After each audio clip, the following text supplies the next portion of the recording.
बिस्मिल्लाहिर्रहमानिर्रहीम। अस्सलाम वालेकुम मेरी प्यारी यूट्यूब फैमिली। जी फ्रेंड्स, मैं हूँ मैं हानिया। मैं आपके लिए रोज़ नई नई गॉसिप्स, टिप्स, रेसिपीज़, रेमेडीज़ लेकर आती हूँ। वेलकम करती हूँ आपको अपने चैनल पे।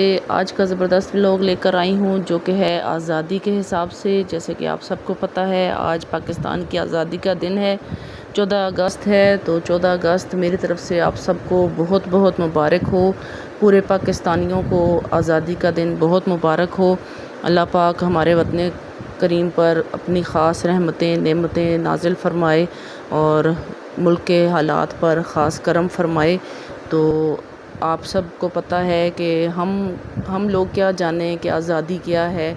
ये उन लोगों को पता है जिन्होंने उस टाइम इतनी मेहनतें, इतनी मुशक्क़तें की और ज़ाहिर है इतने हालात ख़राब थे। हमें तो नहीं पता, हम जो अपने आबा व अजदाद से सुनते हैं, दादा परदादा से जो कहानियाँ सुनी हैं, उसमें यही पता चलता है कि वाकई उस टाइम के लोगों ने बहुत मुश्किलें झेली, बहुत कसम पुरसी की ज़िंदगी गुजार रहे थे लोग। बिल्कुल एक जैसे कैदी होते हैं उस तरह के हालात थे। लेकिन फिर कायदे आज़म और हमारे दीगर रहनुमाओं ने जो है मुसलमानों को मुत्तहिद किया और एक नज़रिया पेश किया जिसके तहत जो है पाकिस्तान जो है वो मार्ज़ वजूद में आया। लेकिन ये आसानी से मार्ज़ वजूद में नहीं आया।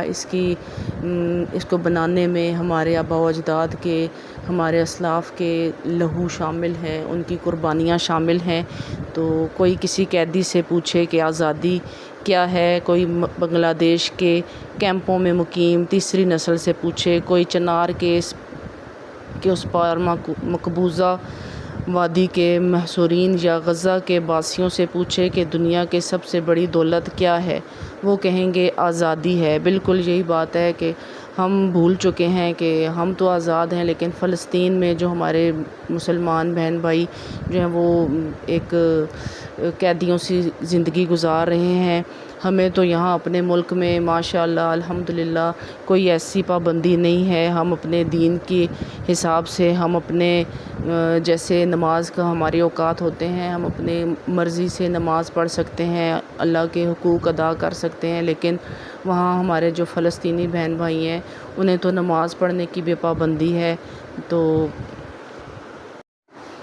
हमने अपनी किताबों में, मुताले में ये लाज़मी पढ़ा है कि हमारे उस टाइम के जो रहनुमा थे उन्होंने और हमारे आबा व अजदाद ने कितनी कुर्बानियाँ दी हैं और किस तरह हमें ये वतन अज़ीम जो है वो हासिल हुआ है। कितनी मेहनतों के बाद, कितनी कुर्बानियों के बाद, कितने लहू बहे हैं, उसके बाद हमें ये वतन हासिल हुआ है। तो हम सब का फ़र्ज़ बनता है कि हम अपने इस वतन की कदर करें, इस आज़ादी की कदर करें। और हम लोग हर टाइम यही कहते रहते हैं, वतन ने हमें ये नहीं दिया, वतन ने हमें ये नहीं दिया।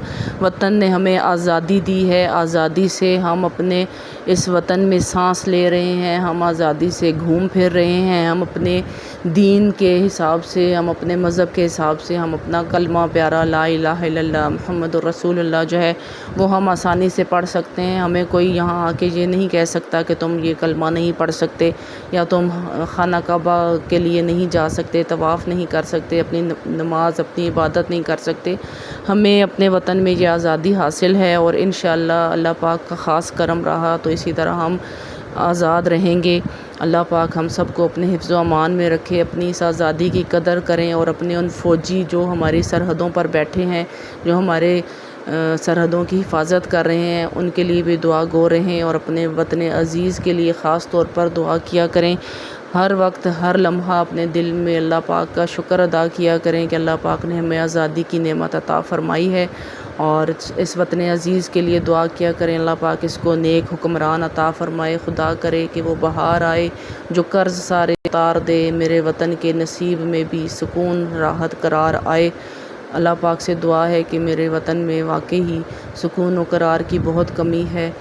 अल्लाह पाक हम वतन के ऊपर, हमारे पास पाकिस्तान के ऊपर जो कर्ज़ चढ़ा हुआ है, अल्लाह पाक वो कर्ज़ आसानी से उतर जाए और अल्लाह पाक कोई मौजज़ा करे, अल्लाह पाक अपना ख़ास करम करे। वीडियो अच्छी लगी है तो लाइक कर दीजिए, चैनल पर नए हैं तो सब्सक्राइब कर दीजिए। इंशाअल्लाह नेक्स्ट वीडियो में मिलेंगे। अपना बहुत ख्याल रखिएगा, दुआओं में याद रखिएगा। अल्लाह हाफिज़।